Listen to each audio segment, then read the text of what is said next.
하나님 말씀 사무엘하 22장입니다. 구약성경 501쪽 사무엘하 22장 1절로 20절까지 좀 길지만 우리 저와 여러분이 한 절씩 교독합니다. 여호와께서 다윗을 모든 원수의 손과 사울의 손에서 구원하신 그날에 다윗이 이 노래의 말씀으로 여호와께 아뢰어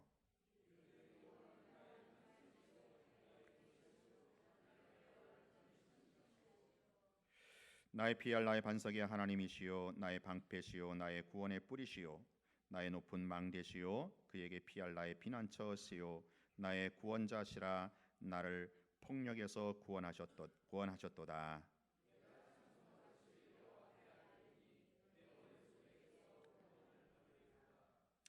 사망의 물결이 나를 애우고 불의의 창수가 나를 두렵게 하였으며 내가 환난 중에서 여호와께 아뢰며 나의 하나님께 아뢰었더니 그가 그의 성전에서 내 소리를 들으시며 나의 부르짖음이 그의 귀에 들렸도다.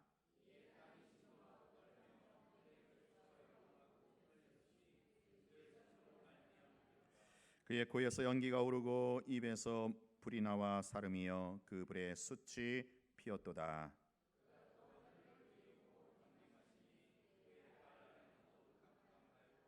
구름을 타고 나르시며 바람 날개 위에 나타나셨도다.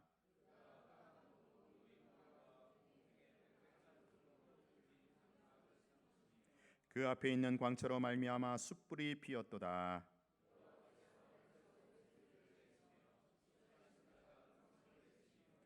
화살을 날려 그들을 흩으시며 번개로 무찌르셨도다.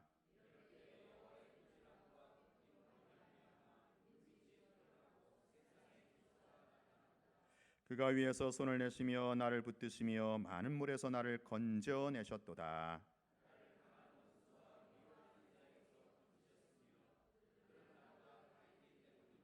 그들이 나의 재앙의 날에 내게 이르렀으나 여호와께서 나의 의지가 되셨도다. 나를 또 넓은 곳으로 인도하시고 나를 기뻐하심으로 구원하셨도다. 아멘. 네, 오늘 설교 제목이 언약 전쟁이라는 문구가 들어 있습니다.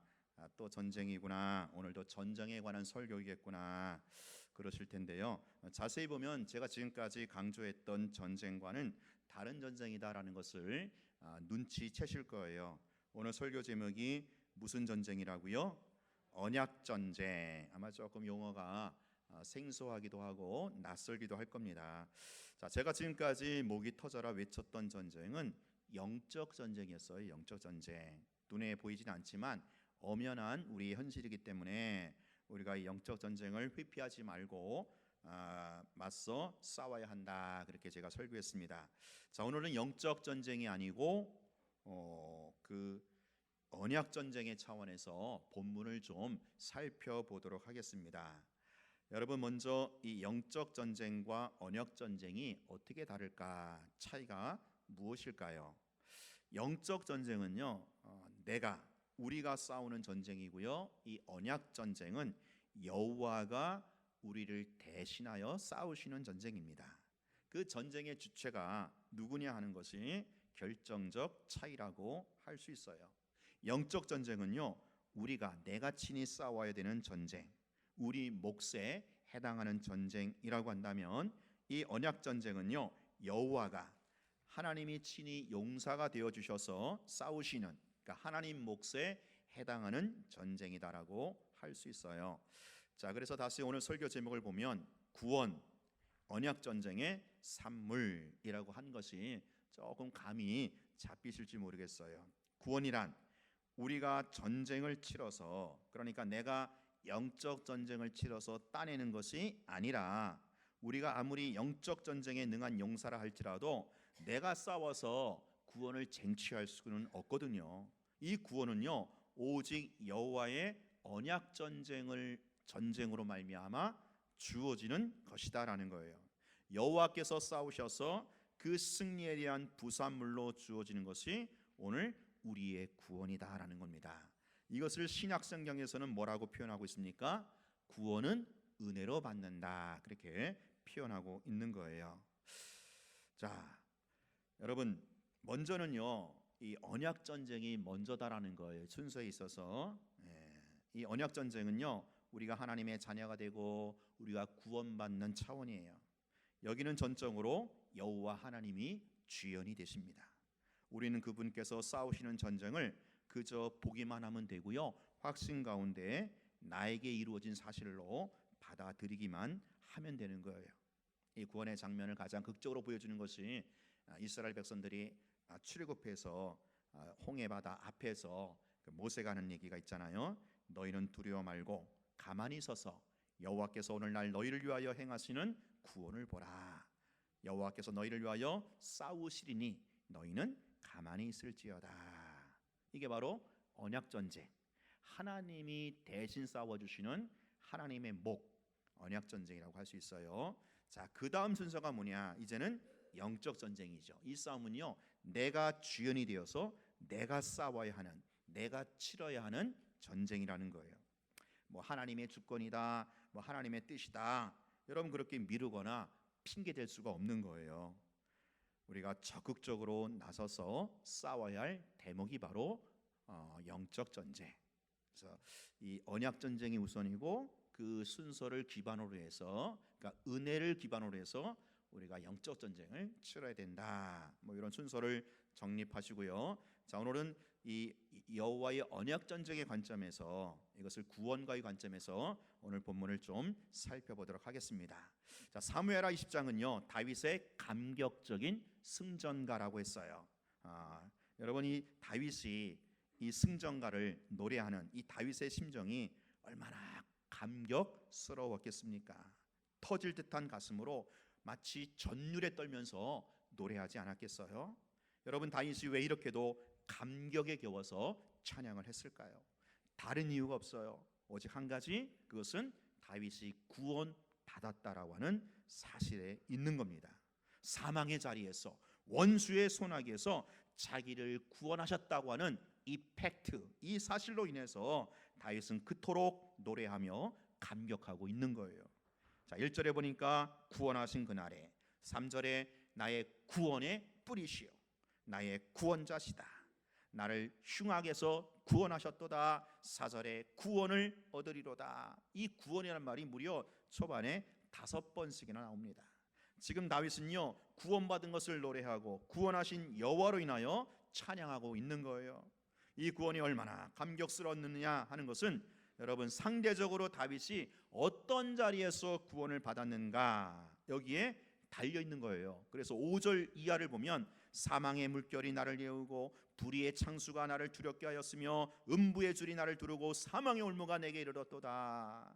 다윗이 원래 있던 자리는 사망의 자리로서 그 불의의 창수가 넘쳐났던 그런 곳이었다라는 거예요. 음부의 줄이 다윗을 꽁꽁 묶고 있었고, 이 사망의 올무 속에서 그야말로 다윗은 꼼짝달싹을 못하며 빠져나오지 못했던 겁니다.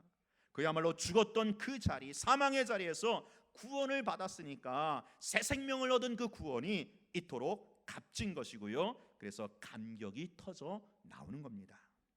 여러분, 혹시 죽다 살아난 경험 하신 적 있습니까?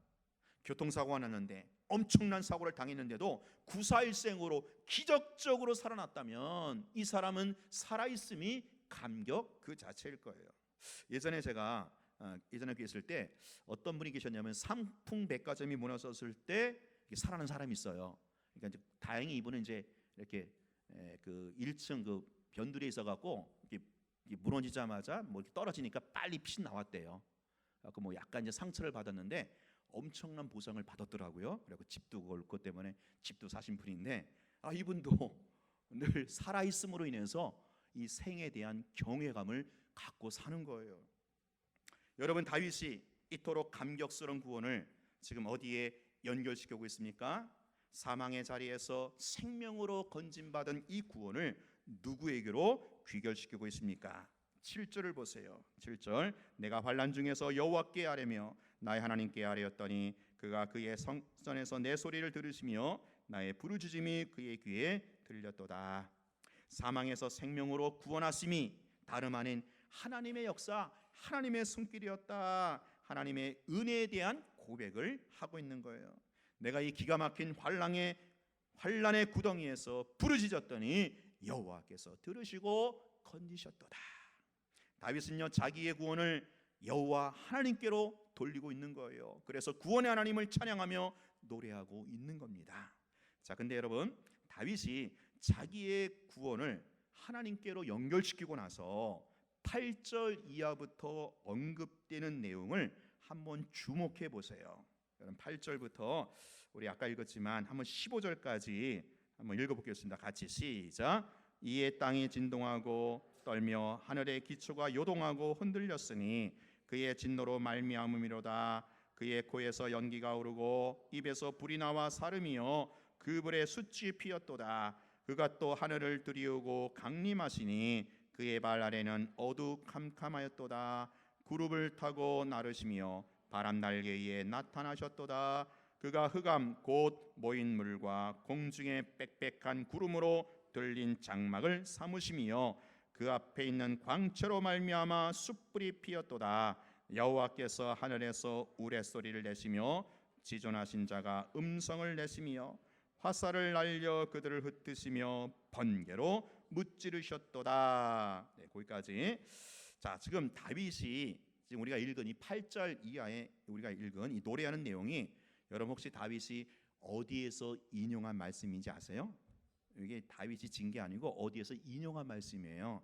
그게 바로 출애굽기 19장입니다. 자, 우리 출애굽기 19장 한번 가볼게요. 출애굽기 19장 16절부터 19절까지 보겠습니다. 우리 앞에 출애굽기 19장 16절부터 우리 19절까지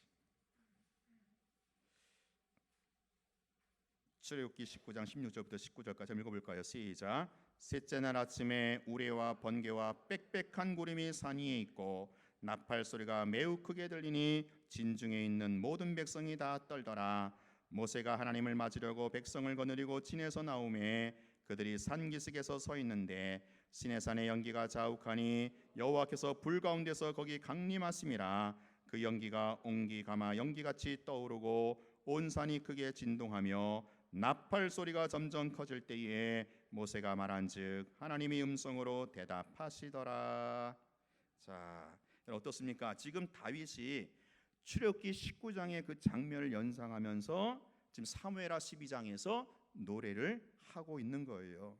지금 다윗은 틀림없이 출애굽기 19장 그 상황을 염두에 두고 자기를 구원하신 여호와를 찬양하고 있다라는 거예요. 다시 말해서 자기의 구원을 위해서 역사하시고 베푸신 하나님의 손길, 그 하나님의 은혜를 출애굽기 19장까지 거슬러 올라가서 그 출애굽기 19장의 관점에서 보고 있다라는 겁니다. 여러분, 모세 오경 중에서 이 출애굽기 19장 굉장히 중요한 핵심을 자리하는 장이거든요. 이 출애굽기 19장은요 여호와 하나님이 이스라엘 백성들과 언약을 맺는 장면이에요. 지금 출애굽해갖고 애굽에서 나와서 홍해 바다 건너서 광야 거쳐서 시내산에 와서 하나님과 언약 맺는 장면, 이것이요 모세오경의 가장 핵심을 이루는 그런 중요한 장면이다라는 거예요. 이 언약 맺는 장면이 뭐냐? 좀 쉽게 말하면 결혼식 하는 장면이에요. 뭐 하는 거라고요?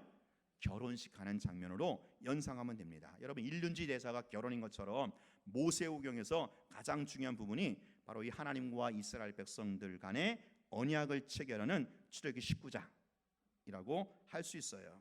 자, 이제 출애굽기 19장을 계기로 해서 하나님과 이스라엘 간에는 새로운 관계로 들어가게 되는 거예요. 그 관계가 바로 결혼 관계라는 거예요. 결혼 관계로서 이제는 한 몸 운명 공동체가 되었다라는 겁니다. 이제는 살아도 같이 살고 죽어도 같이 죽는 그런 운명 공동체가 하나님과 이스라엘 백성들과의 관계, 오늘날 예수 그리스도 안에서 하나님과 우리와의 언약 관계라는 거예요.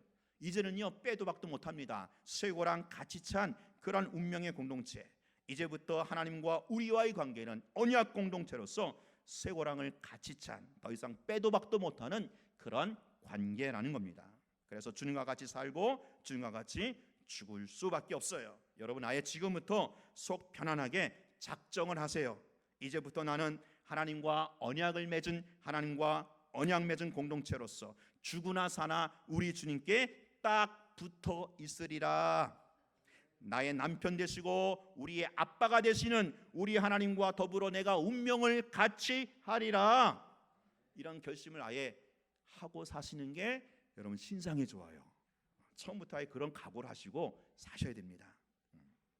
자, 여러분 다시 사무엘하 22장을 돌아옵시다. 지금 다윗이 출애굽기 19장 여호와 하나님과 이스라엘 백성들이 언약 맺는 장면을 끌어다가 지금 구원의 하나님을 찬양하고 있다라는 거예요. 다시 말해서 자기를 구원하신 여호와, 그분은 다름 아닌 이스라엘 백성들과 언약을 맺은, 언약 관계를 체결하신 그런 분이라는 거죠. 쇠고랑을 같이 찬 이스라엘 백성들의 남편이요, 이스라엘 백성들의 아빠, 아버지가 되시는 분으로서 그분이 다윗 자기를 구원하셨다라는 거예요.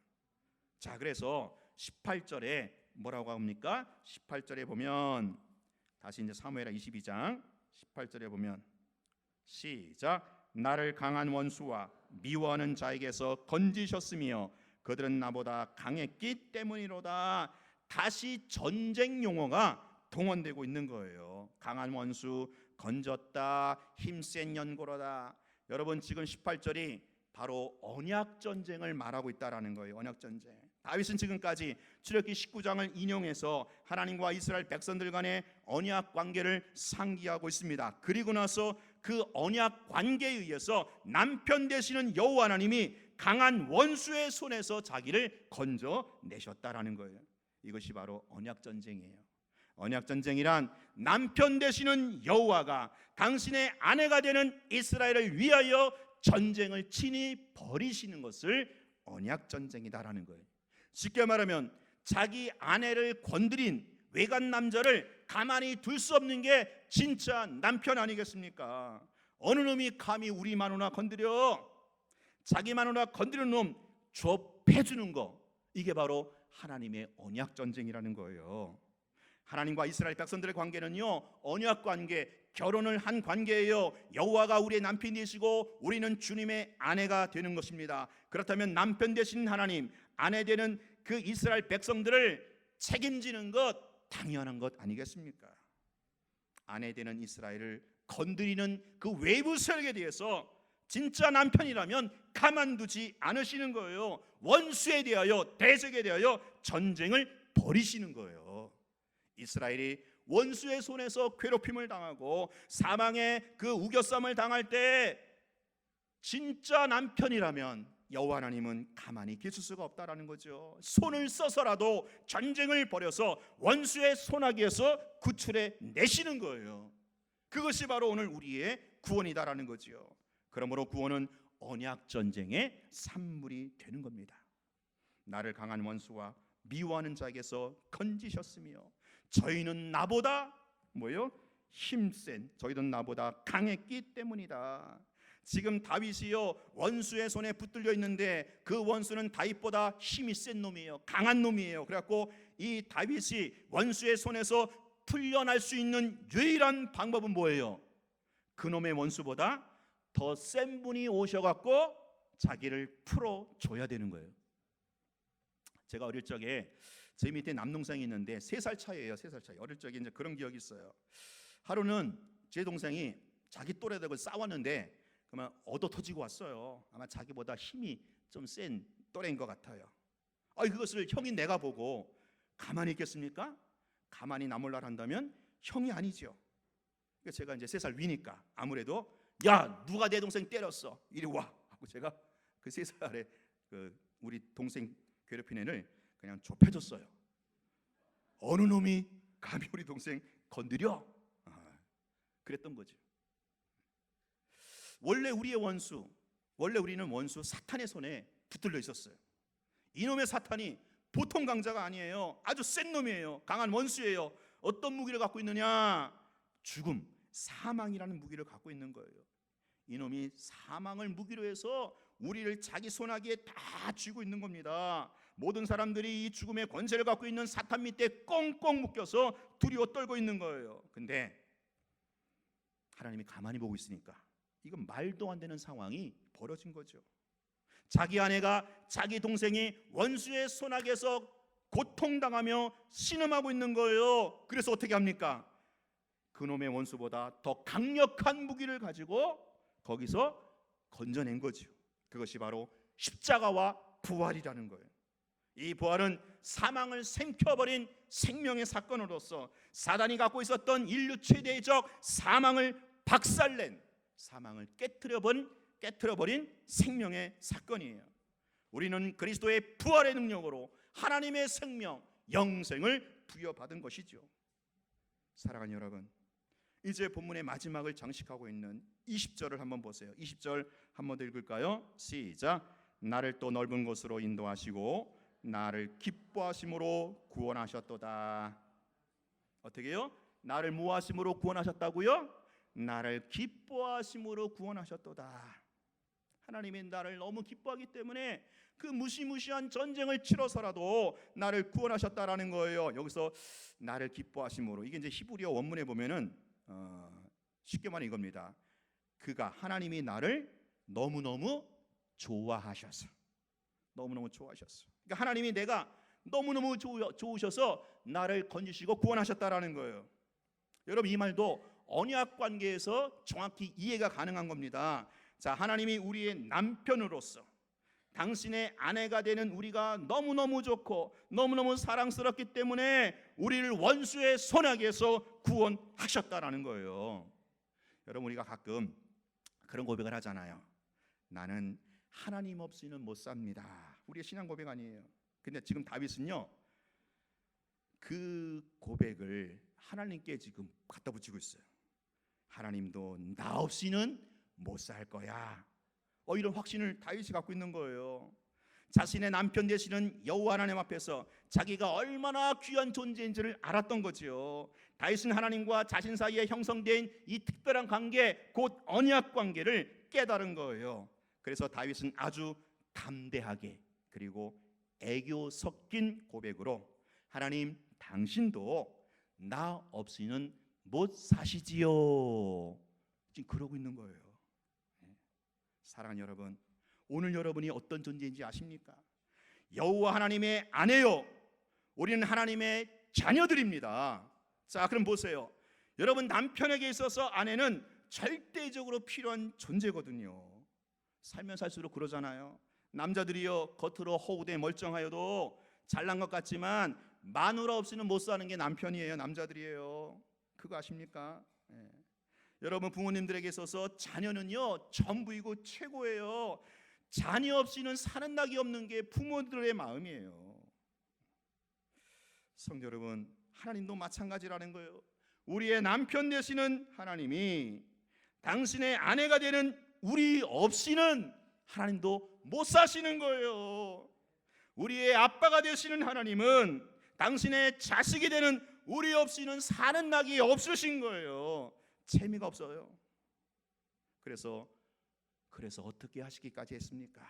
당신의 독생자 생명을 내어주시기까지 우리를 원수의 손에서 구원을 하신 겁니다. 이게 나를 기뻐하심으로 나를 구원하셨도다. 나를 좋아하심으로, 나를 사랑하심으로 나를 구원하셨도다라는 거예요. 하나님 앞에서 여러분 한 분 한 분은 하나님의 눈에 전부고 하나님의 눈에 최고라는 거예요. 그렇기 때문에 언약 전쟁을 벌이시는 거예요. 누가 내 마누라 건드려? 누가 내 자식 건드려? 누가 내 동생 건드려? 그래서 우리가 구원받은 거예요. 여러분의 구원을 값싸게 여기지 마세요. 무감각하게 취급하지 마세요. 하나님께서 원수 대적과 더불어 싸우시고 그를 좁히시고 그래서 얻어내신 산물이라는 거예요. 여호와께서 언약 전쟁을 수행하셨기에 그 승리하신 대가로 오늘 우리에게 구원이라는 것이 주어졌다라는 거예요. 여러분, 누가 여러분을 원수의 손에서 건져내셨습니까?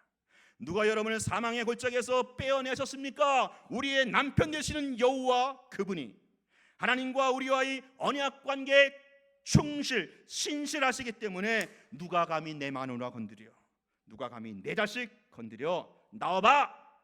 이런 자세와 이런 심정으로 오늘 우리를 구원하셨다라는 하셨다라는 것, 바로 언약 전쟁의 산물이 우리가 받은 구원이라는 것, 이 구원에 대한 감격과 기쁨을 새롭게 회복하시고 이 구원에 대한 감사함으로 승전가를 부리며 살아가시는 여러분 되시기를 축원합니다. 기도하겠습니다. 하나님 아버지, 우리가 받은 구원이 하나님 편에서 엄청난 전쟁과 대가를 치르신 것이요, 그 하나님이 우리의 남편 되시고 우리의 아빠 아버지가 되시기 때문에 아내가 되는 우리를, 자식이 되는 우리를 너무너무 사랑하셔서 베푸신 은총인 줄로 믿습니다. 이 구원에 대한 감격을 가지고 감사함으로 승전가를 높이 부르며 살아가는 우리의 여생이 되게 하여 주시옵소서. 예수님 이름으로 기도하옵나이다. 아멘. 찬양 부르시